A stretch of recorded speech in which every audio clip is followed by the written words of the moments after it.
سامعین السلام علیکم ورحمۃ اللہ وبرکاتہ۔ آج میں دینی چند باتیں لے کر حاضر ہوا ہوں۔ مسلمان عورتوں کا پردہ۔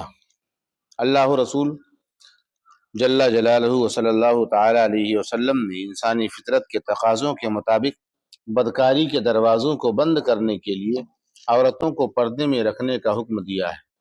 پردے کی فرضیت اور اس کی اہمیت کی چند احادیث کریمہ قرآن مقدس کی عظیم الشان آیتیں سے اور مسلمان عورتوں کا پردہ ثابت ہے۔ چنانچہ قرآن مجید میں اللہ تعالیٰ نے عورتوں پر پردہ فرض فرمایا ہے، جیسا کہ رب تبارک و تعالیٰ نے پارہ نمبر 22 رکو نمبر 1 قرآن مقدس کلام میں ارشاد فرمایا، وَقَرْنَ فِي بُيُوتِكُنَّ وَلَا تَبَرَّجْنَ تَبَرُّجَ الْجَاهِلِيَّةِ الْأُولَىٰ، تم اپنے گھروں کے اندر ہو اور بے پردہ ہو کر باہر نہ نکلو۔ تم اپنے گھروں کے اندر رہو اور بے پردہ ہو کر باہر نہ نکلو، جس طرح پہلے زمانے کے دور جاہلیت میں عورتیں بے پردہ ہو کر باہر نکل کر گھومتی پھرتی تھیں۔ اس آیت کریمہ میں رب تبارک و تعالیٰ نے صاف صاف عورتوں پر پردہ فرض کر کے یہ حکم دے دیا ہے کہ وہ گھروں کے اندر رہا کریں اور زمانے جاہلیت کی بے حیائی و بے پردگی کی رسم کو چھوڑ دیں۔ زمانے جاہلیت میں کفار عرب کا یہ دستور تھا کہ یہ ان کی عورتیں خوب بن سور کر بے پردہ نکلتی تھیں اور بازاروں اور میلوں میں مردوں کے دوش بدوش گھومتی پھرتی تھیں۔ اسلام نے اس بے پردگی اور بے حیائی سے روکا اور حکم دیا کہ عورتیں گھروں کے اندر رہیں اور بلا ضرورت باہر نہ نکلیں، اور اگر کسی ضرورت سے انہیں گھر سے باہر نکلنا ہی پڑے تو زمانے جاہلیت کے مطابق بناؤ سنگار کر کے بے پردہ نہ نکلیں بلکہ پردہ کے ساتھ باہر نکلیں۔ حدیث پاک میں ہے، اللہ کے حبیب صلی اللہ علیہ وسلم نے ارشاد فرمایا کہ عورت پردے میں رہنے کی چیز ہے۔ جس وقت بے پردہ ہو کر باہر نکلتی ہے تو شیطان اس کو جھانک جھانک کر دیکھتا ہے۔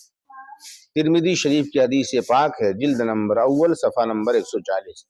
دوسری حدیث پاک میں رسول اللہ صلی اللہ علیہ وسلم نے ارشاد فرمایا کہ بناؤ سنگار کر کے اترا اترا کر چلنے والی عورت کی مثال اس تاریکی کی ہے جس میں بالکل روشنی ہی نہ ہو۔ اسی طرح حضرت ابو موسیٰ اشعری رضی اللہ عنہ سے روایت ہے کہ حضور اقدس صلی اللہ علیہ وسلم نے ارشاد فرمایا کہ جو عورت خوشبو لگا کر مردوں کے پاس سے گزرے تاکہ لوگ اس کی خوشبو سونگھیں، وہ عورت بد چلن ہے۔ پیاری بہنوں، آج کل جو عورتیں بناؤ سنگار کر کے اور غریہ لباس پہن کر خوشبو لگائے بلا پردہ بازاروں میں گھومتی پھرتی ہیں اور سنیما تھیٹروں میں جاتی ہیں، وہ ان حدیثوں کی روشنی میں اپنے بارے میں خود ہی فیصلہ کر لیں کہ وہ کون ہیں اور کیسی ہیں اور کتنی بڑی گنہگار ہیں۔ اللہ کی بندیوں، تم خدا کے فضل سے مسلمان ہو۔ اللہ رسول نے تمہیں مسلمان اور ایمان کی دولت سے مالا مال کیا ہے۔ تمہارے ایمان کا تقاضا یہ ہے کہ تم اللہ رسول کے تمام احکام کو سنو اور ان پر عمل کرو۔ اللہ رسول نے تمہیں پردے میں رہنے کا حکم دیا ہے، اس لیے تم پر لازم ہے کہ تم پردے میں رہا کرو اور اپنے شوہر، اپنے باپ داداؤں کی عزت و عظمت، ان کے ناموس کو برباد نہ کرو۔ یہ دنیا کی چند روزہ زندگی آنی فانی ہے، یاد رکھو کہ ایک دن مرنا ہے اور پھر قیامت کے دن اللہ رسول کو منہ دکھانا ہے۔ قبر اور جہنم کے عذابوں کو یاد کرو۔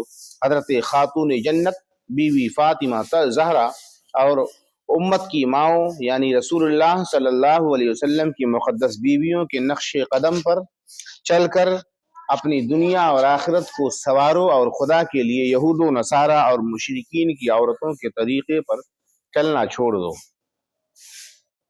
آج کل بعض ملحد قسم کے دشمنان اسلام مسلمان عورتوں کو یہ کہہ کر بہکایا کرتے ہیں کہ اسلام نے عورتوں کو پردہ میں رکھ کر عورتوں کی بے عزتی اور بے حیائی کی ہے، اس لیے عورتوں کو پردے سے نکل کر ہر میدان میں مردوں کے دوش بدوش کھڑی ہو جانا چاہیے۔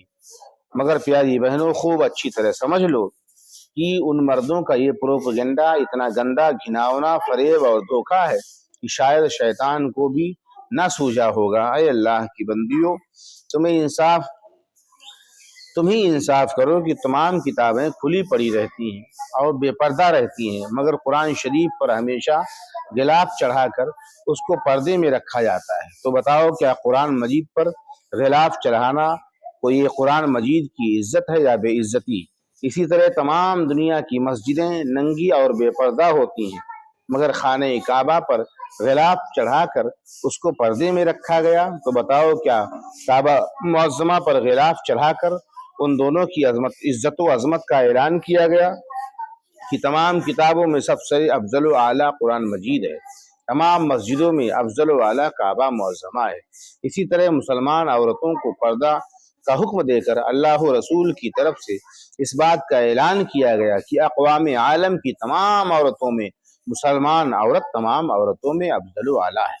پیاری بہنوں، اب تم ہی اس کا فیصلہ کرو کہ اسلام نے مسلمان عورتوں کو پردہ میں رکھ کر ان کی عزت بڑھائی ہے یا ان کی بے عزتی کی ہے، اور کن لوگوں سے پردہ فرض ہے یہ بھی سماعت کر لیں۔ ہر غیر محرم مرد، خواہ اجنبی ہو خواہ رشتہ دار، باہر رہتا ہو یا گھر کے اندر رہتا ہو، ہر ایک سے پردہ کرنا عورت پر فرض ہے۔ ہاں، ان مردوں سے جو عورت کے محرم ہو ان سے پردہ کرنا عورت پر فرض نہیں۔ محرم وہ مرد ہیں جن سے عورت کا نکاح کبھی بھی اور کسی صورت میں بھی جائز نہیں ہو سکتا، مثلا باپ، دادا، چچا، ماموں، نانا، بھائی، بھتیجا، بھانجا، پوتا، نواسا، خسر، ان لوگوں سے پردہ ضروری نہیں ہے۔ غیر محرم وہ مرد ہیں جن سے عورت کا نکاح ہو سکتا ہے، جیسے چچا زاد بھائی، ماموں زاد بھائی، خالہ زاد بھائی، جیٹھ، دیور وغیرہ، یہ سب عورت کے غیر محرم ہیں۔ ان سب لوگوں سے پردہ کرنا عورت پر فرض ہے۔ ہندوستان میں یہ بہت ہی غلط اور خلاف شریعت رواج ہے کہ عورتیں اپنے دیوروں سے بالکل ہی پردہ نہیں کرتی، بلکہ دیوروں سے ہنسی مذاق اور ان کے ساتھ ہاتھا پائی تک کرنے کو برا نہیں سمجھتی۔ حالانکہ دیور عورت کا محرم نہیں، اس لیے تمام دوسرے غیر محرم مردوں کی طرح عورتوں کو دیوروں سے بھی پردہ کرنا فرض ہے، بلکہ حدیث شریف میں تو یہاں تک پردہ کی تاکید ہے کہ الحمول موت، یعنی دیور عورت کے حق میں ایسا ہی خطرناک ہے جیسے موت، اور عورت کو دیور سے اسی طرح دور بھاگنا چاہیے جس طرح لوگ موت سے بھاگتے ہیں۔ بہرحال خوب اچھی طرح سمجھ لو کہ ہر غیر محرم سے پردہ کرنا فرض ہے، چاہے وہ اجنبی مرد ہو یا رشتہ دار۔ دیور، جیٹھ وغیرہ بھی غیر محرم ہی ہیں، اس لیے ان لوگوں سے بھی پردہ کرنا چاہیے۔ اسی طرح ہجڑوں اور بدچلن عورتوں سے بھی پردہ کرنا لازم ہے اور ان کو گھروں میں آنے جانے سے روکنا چاہیے۔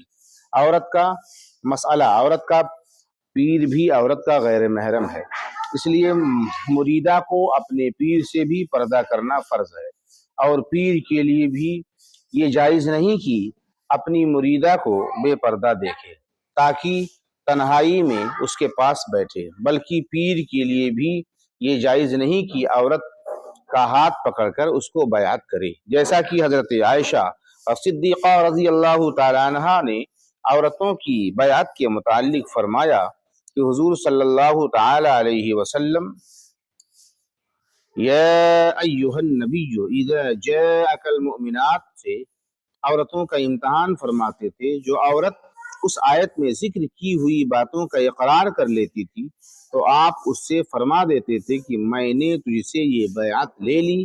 یہ بیعت بذریعہ کلام ہوتی تھی۔ خدا کی قسم کبھی بھی حضور کا ہاتھ کسی عورت کے ہاتھ سے بیعت کے وقت نہیں لگا۔